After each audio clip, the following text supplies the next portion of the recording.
lebih efektif mana? Dari awal saya sudah bilang, kalau mau eksekutor ya saya jadi dirut.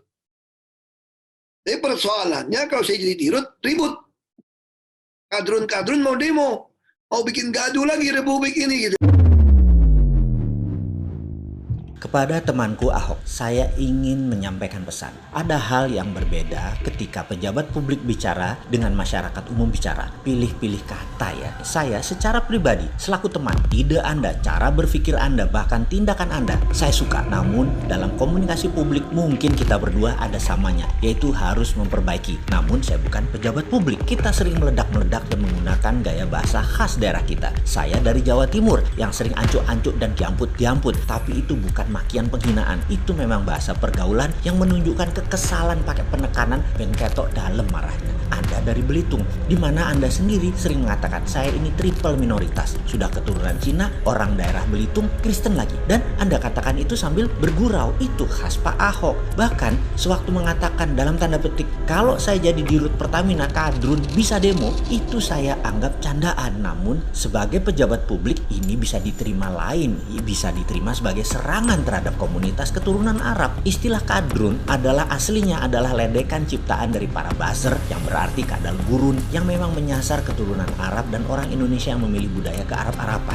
Sebentar. Kedua ini masalah SARA. Ini sensitif. SARA adalah suku, agama, ras, dan antar golongan. Ini adalah hal yang sangat sensitif dilontarkan selain body shaming atau menghina karena bentuk tubuh, warna kulit, dan sejenisnya. Semua ini menimbulkan rasa benci. Semua ini menimbulkan personal anger. Semua ini harus diselesaikan. Berharap pada pemerintah, saya kok masih pesimis. Karena selama ada buzzer, yaitu kelompok orang yang dibayar negara untuk mempropagandakan sesuatu dan menyerang oposisi atau apapun yang dianggap berlawan dengan pemerintah di media sosial dan di media mainstream, sulit kebencian hilang dari masing-masing kelompok. Namun, kalau saya boleh buka, ya saya buka-bukaan. Demi bangsa ini bersatu, demi bangsa ini damai. Sekali lagi, tujuan kali ini adalah demi bangsa bersatu dan bangsa ini damai. Buka hati ya untuk menerima informasi selanjutnya. Asal masalahnya sederhana. Ini semua adalah karena minority syndrome, sindrom kaum minoritas. Sabar, jangan kesel dulu. Baru dibuka dikit sudah lompat pikirannya berasumsi negatif. Sudah bete, sing sabar.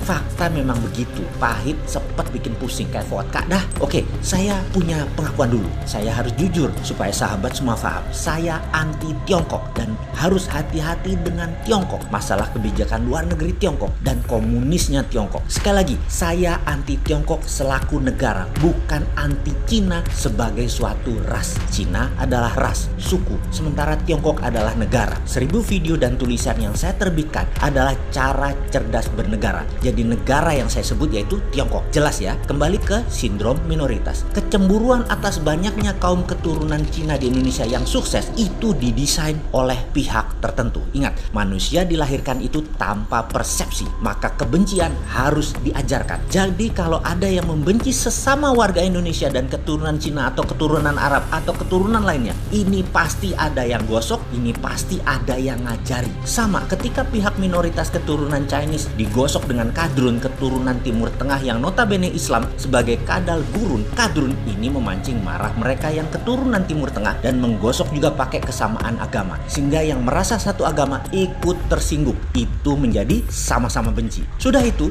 yang minoritas keturunan Chinese yang juga Kristen dekat dengan pemerintahan saat ini seakan-akan dirangkul, sementara yang di seberang sudah dikadrun-kadrunkan, tidak diakomodir sama sekali oleh pemerintah. Dan sekali lagi, ini persepsi dan ini diprovokasi. Jadi mayoritas yang umum, yang kebanyakan, yang di tengah dalam tanda petik kebisingan, itu 5% populasi di sebelah kiri luar, perang lewat sosmed dan media lain dengan 5% populasi kanan luar. Wes cocok iki, dipiara lagi, didiemin lagi, damaikan bos kalau Anda benar-benar jadi pemimpin yang agung dan baik. Ini herannya lagi, ini dipelihara sejak Pilkada DKI tahun 2017 dan belum disembuhkan. Nah ini niat bernegara nggak sih kalian? Aduh ampun deh, selesaikan secara adat. Dan sekali lagi, untuk temanku Pak Ahok, jangan sensitif bercandanya, menyebut SARA. Pokoknya semua pejabat publik, bukan hanya teman saya Pak Ahok, kalian semua sing sabar jadi pejabat. Rakyat memang begitu. Dari sisi rakyat, ya pinter-pinter dikit lah melihat masalah dan informasi. Jangan cepet-cepet nge-share hal-hal yang nggak penting. Yang 90% di tengah, gara-gara nggak diselesaikan perang kiri kanan ini, jadi nggak bisa dagang, nggak bisa tidur,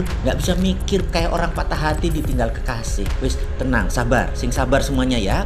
cara menyelesaikannya bagaimana? Nah ini, kita ini bukan pejabat, bapak bangsa bukan, disuruh selesaikan masalah aja kerjanya. Tapi siap, oke, begini sarannya. Saya pernah ceritakan namun saya coba ulas dari sisi yang lain. Yang cerita adalah mantan ajudan Pak Benny Murdani yang sekarang sudah pensiun berbintang 2 di pundaknya, seorang yang pintar dan santun. Pengalamannya sebagai dubes Tiongkok atas pertahanan Inggris Amerika membuatnya sedikit dari putra bangsa yang paham kekuatan 3 negara tersebut dalam percaturan global. Karena saya pengen dia menjadi Menlu, Menteri Luar Negeri, pemimpin pejambon. Kalau nggak bisa sekarang, ya nanti juga ada kesempatan. Suatu hari Pak Benny yang dicalonkan Pak Harto untuk menjadi wakil presiden menghadap Pak Harto, tentunya ditemani sang ajudan. Ketika berhadapan dengan Pak Harto, Pak Benny mengatakan tidak bersedia menjadi wakil presiden yang oleh Pak Harto tidak dipertanyakan pernyataan tersebut. Dan kemudian Pak Harto memilih Pak Sudarmono menjadi wakil presiden. Sang ajudan bingung atas pilihan Pak Benny tersebut. Dia yang tadinya bersemangat karena bakal jadi aspri atau ajudan wapres mendadak balik ke barak lagi. Sebulan berlalu, dia ada kesempatan berdua santai dengan Pak Benny, maka hal ini ditanyakan yang selama 1 bulan dia tunggu-tunggu momen ini, yaitu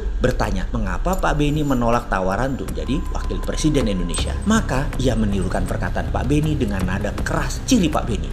Kamu tahu apa yang pemimpin kita lakukan? Itu kita contoh. Sang ajudan bertanya, pemimpin yang mana jenderal? Pak Jenderal Nasution. Ketika rapat MPRS dia ditawari pertama untuk menjadi presiden Indonesia, namun dia menolak karena merasa belum tepat, minoritas belum tepat memimpin Indonesia. Maka sebaiknya Soeharto saja. Pak Jenderal Nasution itu Islam, namun keturunan Batak. Pak Harto Islam dan Jawa, lebih mayoritas yang dibutuhkan waktu itu. Dan Pak Benny pun melanjutkan, saya ini Katolik, saya tahu diri, walaupun didukung NU, didukung Golkar dan semua elemen bangsa, tetap saya harus tahu diri. NU, Muhammadiyah dan lain sebagainya adalah mayoritas. Mereka membuka diri agar saya bisa yang Katolik ini jadi wakil presiden. Pastinya jadilah di DPR nantinya. Tapi sekali lagi, saya tahu diri. Jadi bernegara yang benar adalah mayoritas buka hati, minoritas tahu diri. Itu cara bernegara yang benar. Dan ini adalah sekelumit kisah dari sang ajudan bercerita kepada saya. Kembali ke keadaan saat ini. Jika minoritas tidak tahu diri dan mayoritas tidak buka hati dan pemerintah tidak mengerti masalah, bubrah bangsa ini. Wes,